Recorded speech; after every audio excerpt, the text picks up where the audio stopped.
Hi అండి, welcome to spicy అమీలా channel.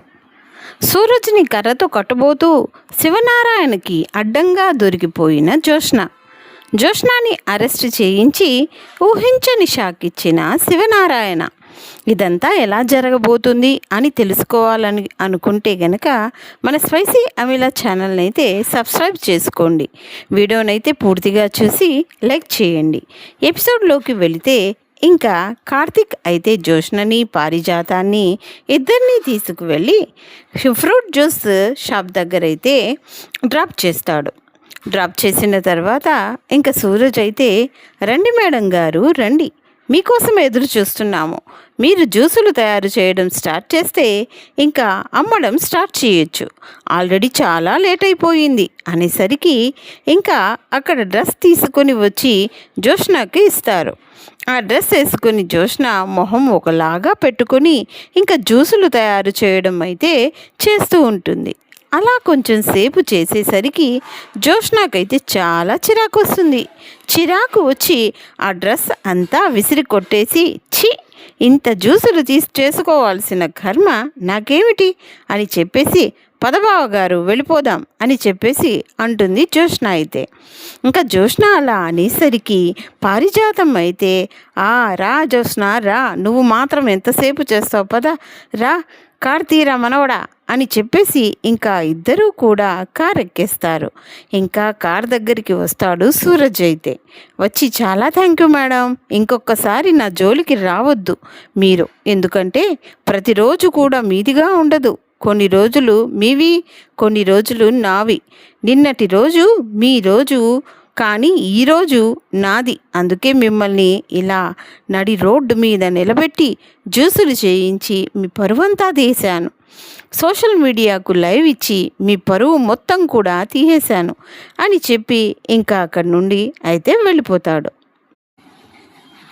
Jyoshna అయితే చాలా కోపంతో రగిలిపోతూ ఉంటుంది.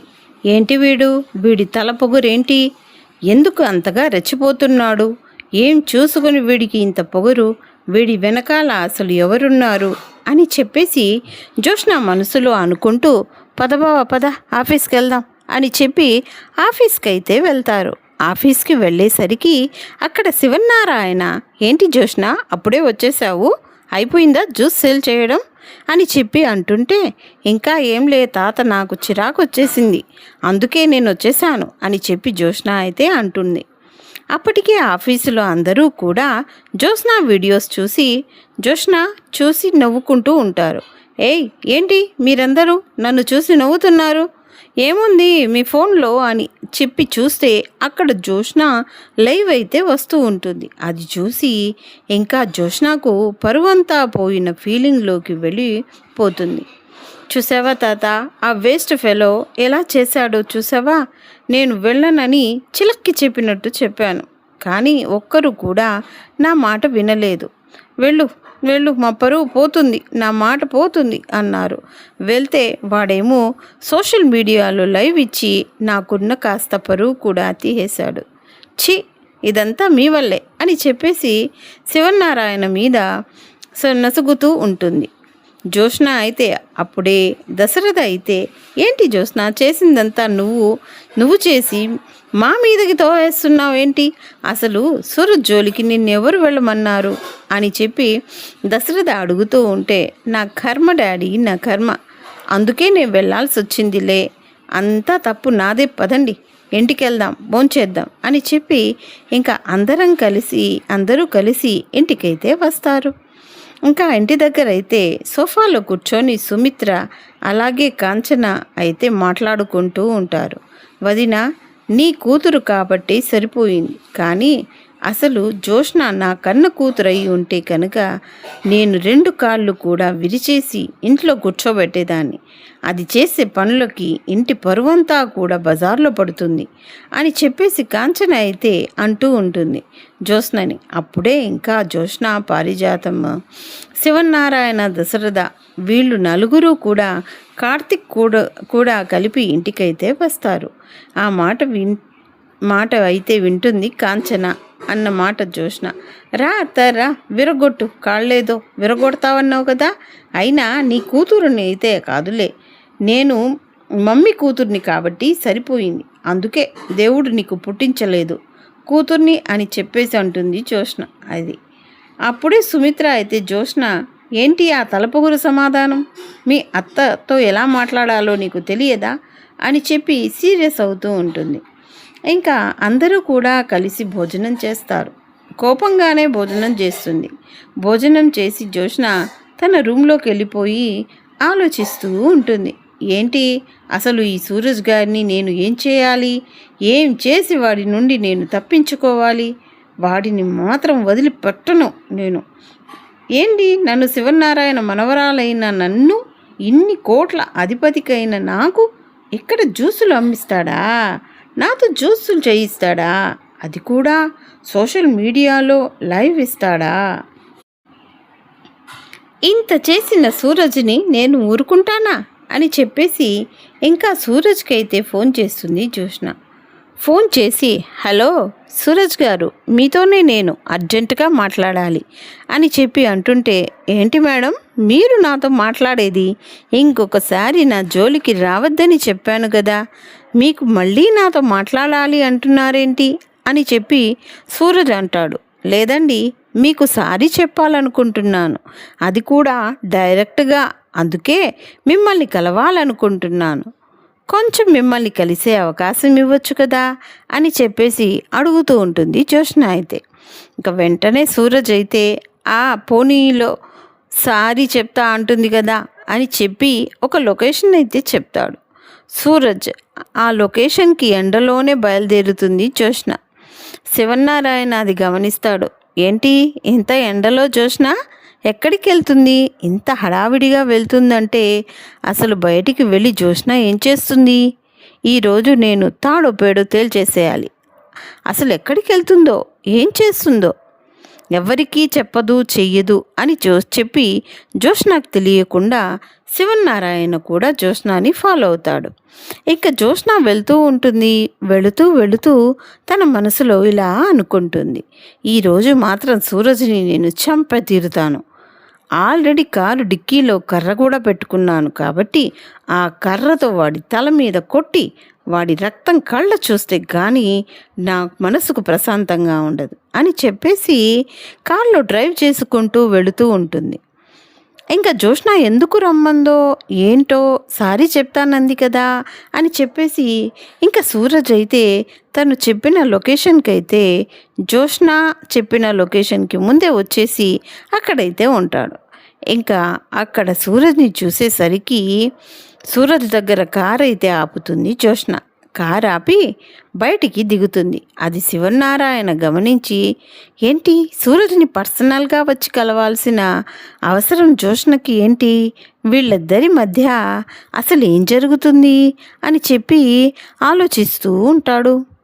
ఇంకా తన కారు వెనకాలే శివనారాయణ కూడా కారు ఆపి కారు చాటున నించుంటాడు. అసలు వీళ్ళు ఏం మాట్లాడుకుంటున్నారో తెలియాలి అని చెప్పి కారు చాటున నిల్చుకుని శివనారాయణ ఉంటాడు.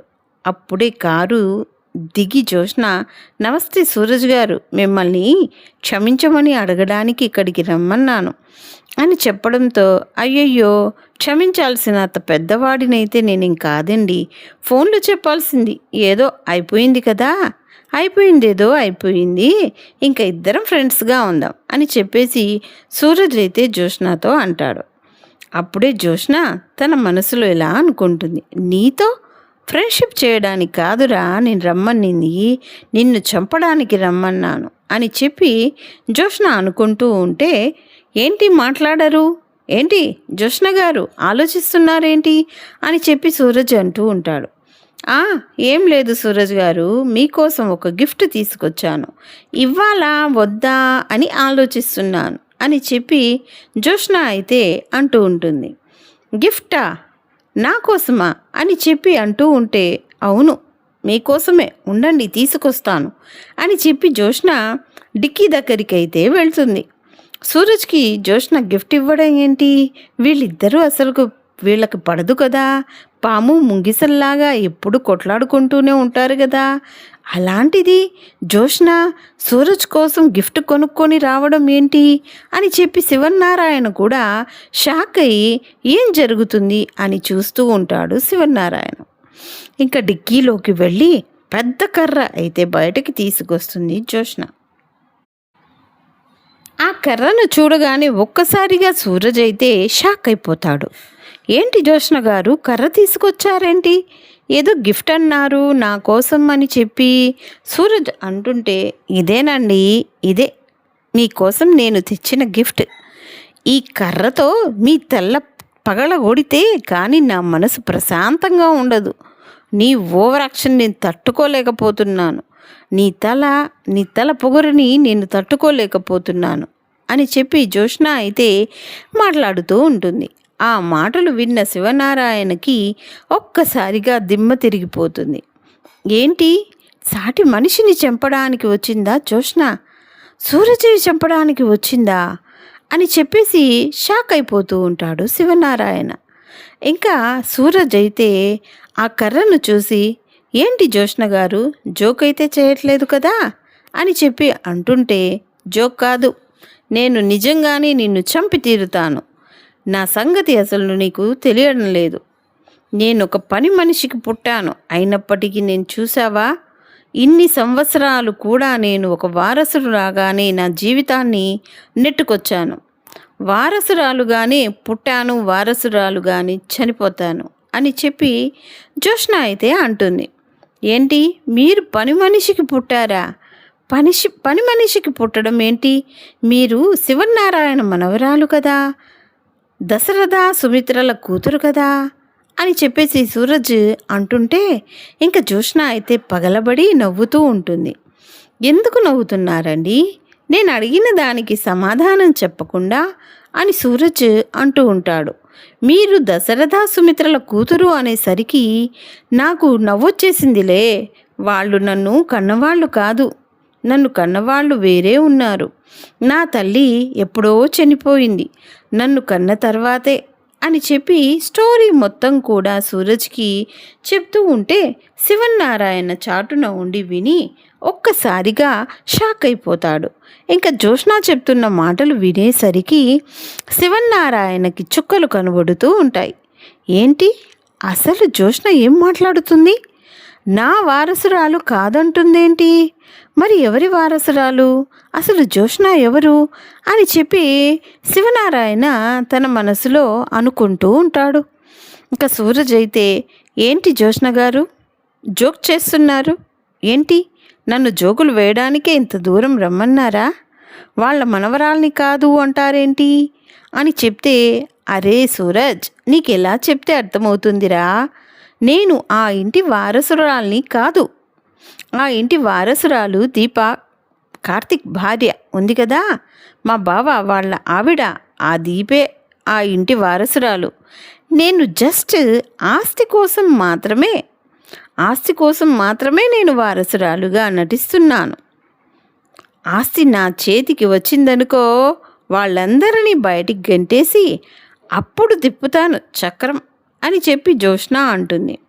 ఇంత ప్లాన్ చేసినారా, మిమ్మల్ని చాలా మంచి వాళ్ళని నమ్ముతున్నారండి, వాళ్ళు మీ మీద ప్రాణం పెట్టుకుందంట మీ అమ్మ అని చెప్పేసి సూరజ్ అంటుంటే, ఎవడికి కావాలి బొగ్గులో ప్రాణం, ఆస్తి ఉంటే చాలు. నాకు ఈ ఆస్తి కోసమే కదా మా నాన్నమ్మ పిల్లలిద్దరినీ మార్చేసింది. దీప ఉండాల్సిన ప్లేస్లో నన్ను, నేను ఉండాల్సిన ప్లేస్లో దీపని పెట్టి నన్ను ఈ ఇంటికి వారసురాలుగా చేసింది. లేకపోతే ఈ పాటికి సకల వైభోగాలన్నీ అనుభవిస్తూ ఉండాల్సిన దీప ఎక్కడో పని మనిషిలాగా పెరిగి, ఎక్కడో ఫుడ్ అమ్ముకుంటూ పెరిగి చివరికి మా దగ్గరికి చేరింది. కానీ నేను ఎక్కడో పని మనిషికి పుట్టిన నేను మాత్రం ఇక్కడ ఆస్తి అంతస్తులు అనుభవిస్తున్నాను. కేవలం మా గ్రాని కృప వల్ల అని చెప్పేసి ఇంకా అనేసరికి ఒక్కసారిగా సూరజ్ షాక్ అయిపోతాడు. శివనారాయణకైతే దిమ్మ తిరిగిపోతూ ఉంటుంది. అంటే జ్యోత్స్న నా మనవరాలు కాదు, దీప నా మనవరాలు, అందుకేనా జోష్నకి మేమంటే అసలు ఏ మాత్రం అఫెక్షన్ ఉండదు. అందుకే ఆ పని మనిషి కూతురు కాబట్టి అన్నీ ఆ లేబర్ బుద్ధులే వచ్చినాయి జోష్నకి అని చెప్పి శివనారాయణకి ఇంకా జ్ఞానోదయం అయితే అవుతుంది. జోష్న గారు, మీరింత మోసం చేస్తున్నారా? అయినా ఇదంతా నాకెందుకు చెప్తున్నారు అని చెప్పి సూరజ్ అంటుంటే, అరే సూరజ్, నిన్ను నేను ఎలాగో చంపేయాలనుకుంటున్నాను. ఇంకా నీకు నిజం తెలిస్తే ఏంటి, తెలియకపోతే ఏంటి, నిన్ను చంపాలనుకుంటున్నాను, నువ్వెలాగో చచ్చిపోతావు, ఇంకా నాకు అనవసరం కదా ఇవన్నీ కూడా అని చెప్పి అంటుంటే, ప్లీజ్ జోష్న గారు, నన్ను చంపొద్దు, ప్లీజ్ నన్ను చంపొద్దు అని చెప్పేసి సూరజ్ బ్రతిమలాడుతూ ఉన్నప్పటికీ కూడా, నిన్ను చంపకుండా నేను వదిలిపెట్టను. ఎన్ని తిప్పలు చేశావు, ఎన్ని తిప్పలు పెట్టావు, నన్ను ఎన్ని కష్టాలు పెట్టావు, నేను వదిలేస్తానని ఎలా అనుకుంటున్నావు అని చెప్పేసి కర్రలేపి సూరజ్ తల మీద ఒక్కసారిగా కొడుతుంది. జోష్న అయితే జోష్న సూరజ్ని కొట్టడానికి కర్ర లేపేసరికి వెంటనే శివనారాయణ రంగంలోకి దిగుతాడు. రంగంలోకి దిగి జోష్న భుజం మీద చేయి వేసేసరికి ఒక్కసారిగా ఎవరొచ్చారు అని చెప్పి భయపడి కంగారుతో ఆ కర్రను అయితే కిందకు వదిలేస్తుంది. కిందకి వదిలేసి వెనక్కి తిరిగి చూసేసరికి శివనారాయణ ఉండేసరికి శివనారాయణను చూసిన జోష్నకి ఒక్కసారిగా దిమ్మ తిరిగిపోతుంది. తాత తాత నువ్వేంటి అని చెప్పేసి అంటే, ఎవరే నీకు తాత, నువ్వు నా మనవరాలువి కాదు అని చెప్పడం ఇప్పుడే నేను విన్నాను. అది కూడా నీ నోటితో నువ్వే ఒప్పుకున్నావు. నువ్వు నన్ను తాత అని పిలుస్తున్నావేంటి? అయినా సూరజ్ని చంపాల్సిన అవసరం నీకేంటి? నిన్ను ఏడిపిస్తే మాత్రం, నీ మీద రివెంజ్ తీసుకుంటే మాత్రం నువ్వు ఒక పని మనిషిని చంపడానికి వెనక తీయవా? ఒక మనిషిని నువ్వే చంపేస్తావా అని చెప్పి శివనారాయణ జోష్న చంప పగలగొడతాడు. చంప పగలగొట్టేసరికి ఒక్కసారిగా జోష్న అయితే కింద పడిపోతుంది.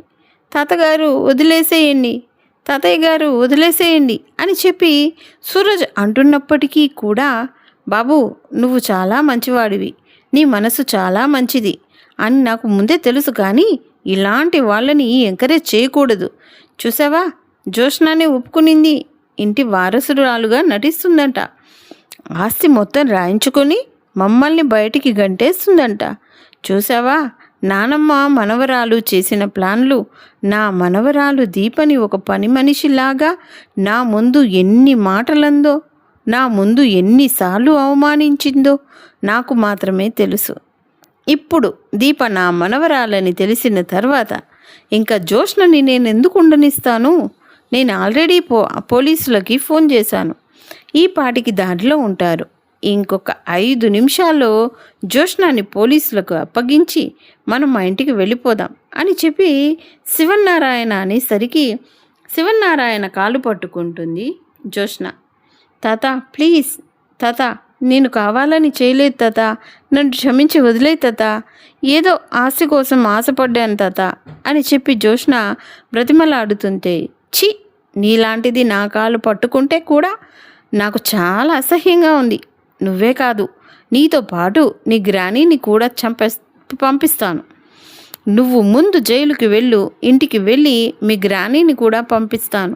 ఇద్దరూ కలిసి అక్కడే జైల్లో కూర్చొని చక్కభజన చేసుకోండి.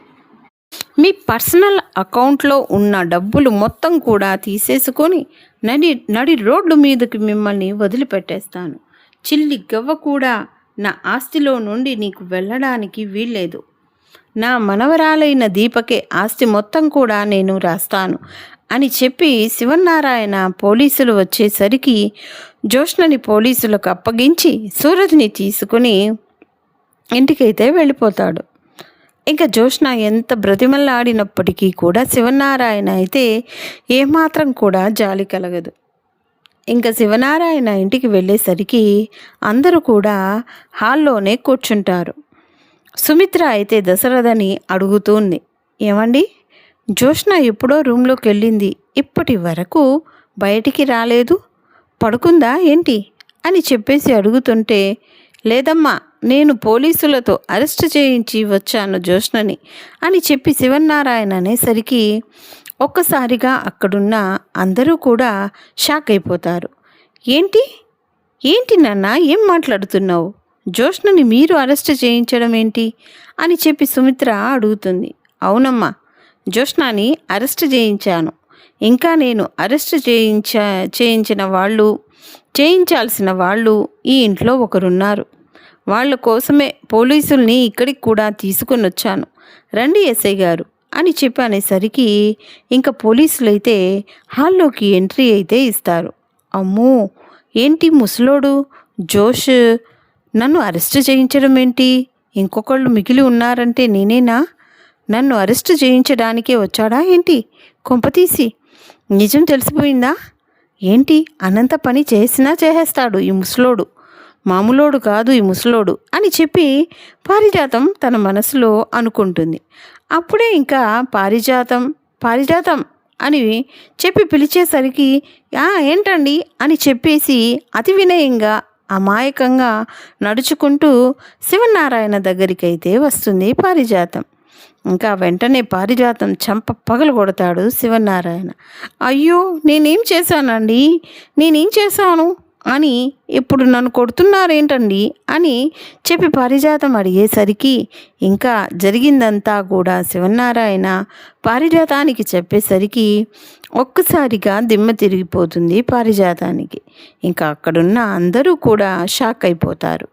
ఏంటి, నాన్నకు నిజం ఎలా తెలిసింది? నాన్నకు నిజం ఎవరు చెప్పారు అని చెప్పి దశరథ తన మనసులో అనుకుంటూ ఉంటాడు. ఇంకా సుమిత్ర అయితే దీప తన కన్న కూతురునని తెలుసుకొని చాలా మురిసిపోతుంది. ఇంకా పారిజాతాన్ని కూడా జైలుకు పంపించేస్తాడు శివనారాయణ. ఇంకా పారిజాతం చంప పగలగొట్టి పోలీసులకు ఇచ్చి పంపించేస్తాడు. బాబు సూరజ్, ఈరోజు నువ్వు మా కుటుంబంలో ఒక సభ్యుడివే. ఇక్కడి నుంచి నువ్వు ఆ ఫ్రూట్ స్టాల్ అనేది రన్ చేసుకోవచ్చు. నువ్వు విడిగా ఉండి కష్టపడాల్సిన అవసరం ఏమీ లేదు అని చెప్పేసరికి, లేదండి, నాకు అలా ఇష్టం ఉండదు అని చెప్పి సూరజ్ అంటాడు. బ్రో, తాత ఇంతలా అంటున్నాడు కదా, ఒప్పుకోవచ్చు కదా